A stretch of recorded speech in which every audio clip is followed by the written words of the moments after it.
Assalamualaikum warahmatullahi wabarakatuh. Kembali lagi di channel Kupas Malam. Sebelumnya gue mau ngucapin terima kasih buat kalian yang udah terus mendukung channel ini dengan like, share, komen, dan subscribe agar channel ini bisa terus berkembang. Jangan lupa untuk mengaktifkan lonceng notifikasi agar kalian tidak ketinggalan video-video terbaru dari kami. Di episode kali ini kami sudah menyiapkan sebuah kisah nyata yang ditulis oleh akun Twitter @siskanoviu berjudul Klinik Aborsi. Kisah ini bercerita tentang pengalaman suami istri yang mengunjungi klinik goib. Nah, penasaran bagaimana ceritanya? Bersama gua Bang J, selamat datang di Radio Misteri.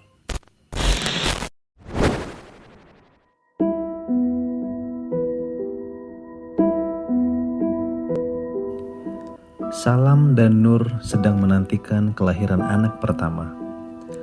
Hal itu menjadi momen yang sungguh dinanti oleh keluarga besar mereka. Pasalnya, Salam dan Nur ini sudah menikah selama 5 tahun, namun belum juga dikaruniai momongan. Alhamdulillah tepat usia 6 tahun pernikahan mereka, akhirnya mereka mendapatkan keturunan. Kebahagiaan tidak bisa diungkapkan oleh Salam dan istri ketika mengetahui ternyata istrinya hamil. Kandungan Nur saat ini telah memasuki usia 7 bulan dan hari ini akan diadakan hajatan yaitu 7 bulanan. Saat itu Nur sedang sangat bahagia sekali karena tangannya sedang meraba perut yang sedang besar. Gerakan yang dilakukan bayinya di dalam perut membuatnya tersenyum dan sekaligus bersyukur. Dek, ayo, udah waktunya buat siraman. Nanti keburu siang, ucap Salam. Salam mendekati Nur dan mengusap-usap perut istrinya itu. Salam tidak mau ketinggalan momen di saat seorang bayi di dalam kandungan sedang aktif bergerak. Kulit perut Nur hingga membentuk benjolan yang membuat mereka berdua tertawa. Ya Allah mas, anak kita aktif sekali. Dari tadi tidak berhenti bergerak, ucap Nur bahagia. Salam kemudian mengecup kening istrinya dan mengajaknya untuk segera keluar kamar. Acara siraman dimulai dengan lancar. Kemudian di malam hari setelah acara tersebut dimulai, tamu yang datang sudah mulai jarang terlihat. Nur terlihat tidak baik-baik saja. Entah apa yang sedang dirasakannya. Nur mulai memegangi perutnya yang mulai mules. Salam yang memperhatikan gerak istrinya dari kejauhan kemudian panik dan berlari mendekatinya. Dek, ada apa? Kayaknya kamu kesakitan gitu, ucap Salam panik. Nur hanya menjawab dengan wajah yang menahan sakit. Aduh mas, perutku kok tiba-tiba kram ya. Agak linu nih. Linu banget di bagian sini nih, ucap Nur dengan menunjukkan bagian perutnya yang kesakitan. Kebetulan acara siraman itu digelar di rumah Ibu Salam. Salam belum paham betul apakah ada klinik bersalin di dekat sana.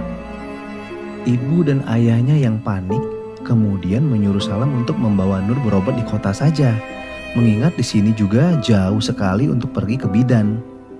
Akhirnya Salam memutuskan untuk pergi ke kota agar Nur segera ditangani.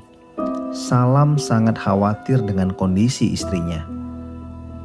Barang bawaan pun sudah dikemas dengan rapi. Salam dan Nur kemudian berpamitan kepada bapak, ibu, dan semua tamu yang masih ada di sana. Dan mereka pun bergegas untuk berangkat. Kram tersebut hanya muncul beberapa menit kemudian hilang. Nur sebenarnya tidak membesarkan masalah itu, karena menurutnya wajar jika kondisi tersebut dialami oleh orang hamil. Mas, Aku ini sebenarnya tidak apa-apa loh. Cuma sakit kram biasa. Ya maklum, orang hamil memang seperti itu. Mungkin ini terjadi karena aku kecapean loh mas. Jelas Nur kepada Salam. Salam hanya menghela napas lalu melihat Nur dengan wajah yang sedikit kesal dan khawatir. Ya kan itu menurutmu. Yang kamu kandung itu anak pertama kita Nur. Jangan begitu. Aku sebagai ayahnya khawatir jika terjadi kenapa-kenapa loh. Ucap Salam. Nur hanya tersenyum dan mencoba menenangkan suaminya bahwa kondisinya baik-baik saja dan tidak perlu ada yang dikhawatirkan. Namun, Salam sudah sangat panik dan tidak ingin terjadi hal yang tidak diinginkan. Mobil pun melaju sedikit kencang meninggalkan desa orang tuanya. Mas, jalan menuju desamu lumayan jauh ya dari jalan raya. Apa dari kecil jalannya begini ya mas? Tanya Nur yang memecahkan keheningan saat itu. Salam pun menoleh kepadanya dan tersenyum. Kalau dari kecil jalanan ini memang sudah seperti ini dek. Tapi sejak 5 tahun yang lalu kondisinya sedikit berubah. Aku juga gak paham bangunan-bangunan baru yang sudah ada di desa ini apa aja. Yang paham kayaknya bapak sama ibu deh. Jelas Salam kepada Nur. Tiba-tiba laju mobil Salam melambat ketika dirinya melihat mobil lalu lalang masuk ke sebuah gedung yang terlihat lampunya yang begitu terang sekali. Salam pun bingung karena saat dirinya berangkat menuju rumah orang tuanya, dia tidak melihat bangunan itu. Salam mengingat semua yang dia perhatikan saat itu, namun dengan sangat yakin dia tidak melihat gedung ini. Mobil kemudian diberhentikan dan Salam memperhatikan gedung itu dari mobilnya. Terlihat jelas gedung itu bernama Klinik Bersalin Melati.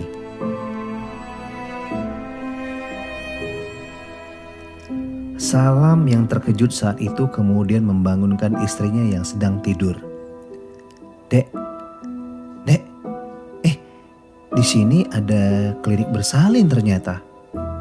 Kebetulan banget kita sedang butuh bidan yang bisa memeriksa kondisi kandungan kamu. Gak jauh juga kalau mau kembali ke rumah bapak ibu. Jelas Salam. Nur yang masih belum tersadar penuh kemudian melebarkan matanya dan melihat apa yang dikatakan oleh suaminya.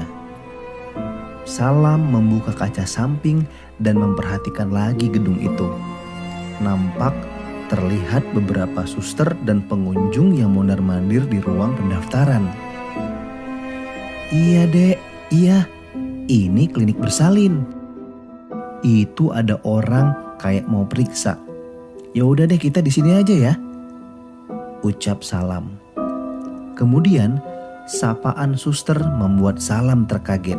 Terlihat suster sedang menoleh kepadanya dan istri di samping kaca mobilnya. Selamat malam pak, ada yang bisa dibantu? Ucap suster yang tidak diketahui namanya tersebut. Salam memperhatikan bajunya yang bertulis nama Laila Rahmawati. Salam mengangguk dan berkata, "Oh iya, ini saya mau membawa istri saya untuk periksa kandungan." Jelas Salam. Suster itu kemudian mengangguk dan mengayunkan tangan kirinya seraya memberi petunjuk bahwa dirinya menyuruh Salam dan Nur untuk langsung pergi ke klinik tersebut. Salam hanya aneh dengan bingkisan makanan yang dibawa oleh suster itu dari warung. Salam tidak paham karena di area tersebut tidak terlihat ada warung makan. Sekeliling klinik tersebut adalah kebun jagung. Namun entah apakah Salam dan Nur saja yang tidak paham dengan wilayah tersebut. Salam kemudian memarkirkan mobilnya di tempat itu dan membantu Nur berjalan ke dalam klinik tersebut. Salam mendaftar dan melakukan prosedur periksa seperti pada umumnya. tidak ada keanehan yang terjadi saat ini. Saat dirinya dan Nur dipanggil untuk giliran periksa dan masuk ke dalam, keanehan pun terjadi. Salam melihat dokter yang memeriksa hanya terdiam tidak berkata-kata sedikit pun. Dokter itu hanya sibuk menata alat-alat di ruangan tersebut agar rapi. Nampak tangannya berlumuran darah. Salam mengira dokter tersebut habis membantu pasien lain melahirkan. Kemudian Suster Laila tadi masuk. Salam memberikan senyuman, begitupun juga dengan Nur yang ikut tersenyum kepada suster itu. Tiba-tiba Salam dan Nur merasakan keheningan. Alat USG yang lainnya mati dan Nur yakin sekali ada hawa aneh yang dirasakannya saat masuk ke dalam klinik tersebut.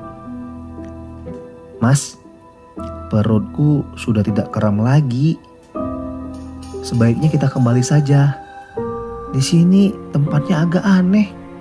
Aku sudah merinding banget ini," bisik Nur ke telinga Salam. Salam hanya memandang aneh dan ingin percaya kepada istrinya. Namun, perasaan penasaran sangat kuat dia rasakan saat itu. "Gimana caranya aku bilang, Dek? Ini kita udah terlanjur masuk ke ruang periksa," balas Salam berbisik. Nur pun memandangi suaminya dan menghela napas yang panjang. Salam yang celingak-celinguk tidak mengerti dengan apa dokter dan suster itu perhatikan. Mereka semua terdiam mematung dan memperhatikan Salam dan Nur dengan tatapan yang kosong. Akhirnya Salam mencoba memberanikan diri bertanya, "Dok, jadi istri saya tadi kram di perut. Saya khawatir ada apa-apa, makanya saya ajak untuk periksa ke dokter kandungan atau bidan," jelas Salam. Namun, dokter dan suster itu tidak menjawab penjelasan dari Salam. Mereka tetap di posisi yang sama, memandangi mereka dengan tatapan yang kosong. Setelah sekian menit, dokter itu berdiri dan membuka tirai yang berada di sudut ruangan. Salam membelalak mata dan Nur tidak bisa percaya dengan apa yang mereka lihat. Mereka menyaksikan perempuan yang terdiam di atas ranjang periksa dan memperhatikan apa yang sedang terjadi. Kemudian mereka melihat pria itu membawa gunting dan melakukan tindakan yang sangat menakutkan hingga membuat Nur pingsan. Suster tersebut kemudian berubah menjadi sosok yang menakutkan dan tidak bisa dipercaya sama sekali. Salam hanya memperhatikan apa yang sedang terjadi di depan matanya. Tanpa pikir panjang, Salam membawa istrinya yang setengah sadar itu untuk segera kembali ke dalam mobil. Dan sungguh sangat aneh sekali saat dirinya membuka pintu, suasana telah berubah dan sekelilingnya menjadi semak belukar dan hanya tumbuhan jagung yang menjulang panjang dan lebat. Salam semakin bingung dan tidak percaya dengan apa yang dia lihat. Yang ada di benaknya saat ini adalah membawa istrinya agar berada di tempat yang aman. Salam membawa istrinya menuju mobil yang terlihat lumayan jauh di pinggir jalan. Berlari dan terus berlari hingga dirinya sampai di mobil dan meletakkan istrinya di dalam kursi mobil yang aman.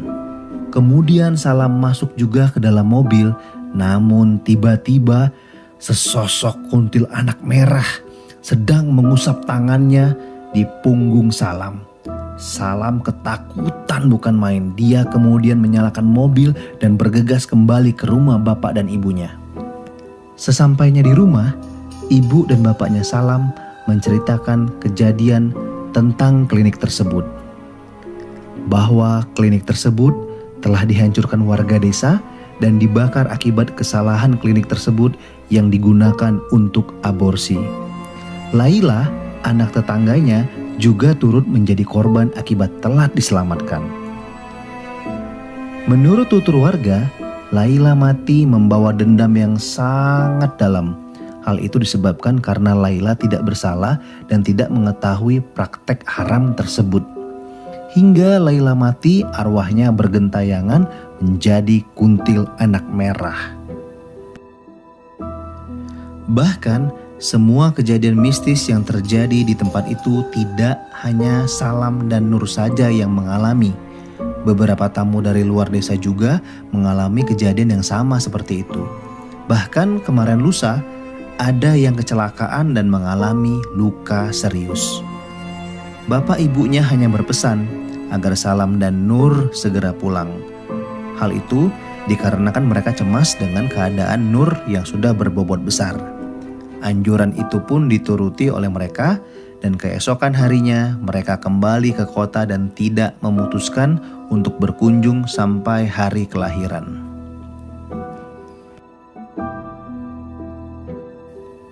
Demikianlah kisah nyata klinik aborsi yang ditulis oleh akun Twitter @siskanoview. Penulis berpesan, jika terdapat kesamaan nama atau kesalahan penulisan, mohon untuk dimaklumi dan dia tidak bermaksud menyinggung perorangan ataupun kelompok. Sebelum Bang J pamit, jangan lupa untuk tetap terus dukung channel ini dengan like, komen, share, dan subscribe. Sampai jumpa di episode selanjutnya. Wassalamualaikum warahmatullahi wabarakatuh.